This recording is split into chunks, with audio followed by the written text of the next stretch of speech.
بسم اللہ الرحمن الرحیم۔ منتخب احادیث ایمان کلمہ طیبہ سے پڑھا جا رہا ہے۔ حدیث نمبر 11 عن طلحة بن عبید اللہ رضی اللہ عنہ قال قال النبی صلی اللہ علیہ وسلم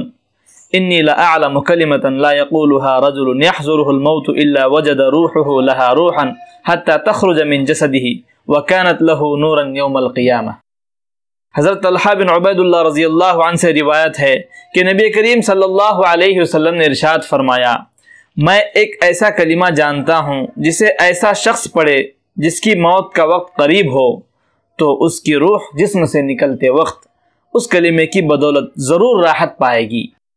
اور وہ کلمہ اس کے لیے قیامت کے دن نور ہوگا۔ وہ کلمہ لا الہ الا اللہ ہے۔ حدیث نمبر 12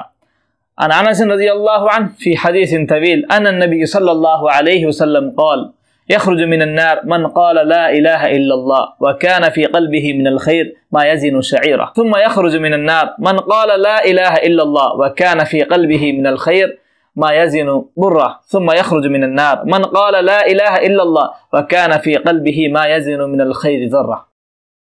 حضرت انس رضی اللہ عنہ سے روایت ہے کہ رسول اللہ صلی اللہ علیہ وسلم نے ارشاد فرمایا، ہر وہ شخص جہنم سے نکلے گا جس نے لا الہ الا اللہ کہا ہوگا اور اس کے دل میں ایک جو کے وزن کے برابر بھی بھلائی ہوگی، یعنی ایمان ہوگا۔ پھر ہر وہ شخص جہنم سے نکلے گا جس نے لا الہ الا اللہ کہا ہوگا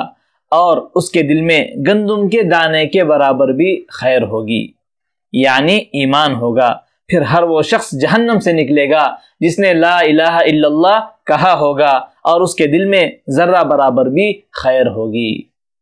حدیث نمبر 13 عن المقداد بن الاسود رضی اللہ عنہ يقول سمعت رسول اللہ صلی اللہ علیہ وسلم يقول لا يبقى على ظهر الارض بيت مدر ولا وبر الا ادخله الله كلمة الاسلام بعز عزيز او ذل ذليل، اما يعزهم الله عز وجل فيجعلهم من اهلها او يذلهم فيدينون لها۔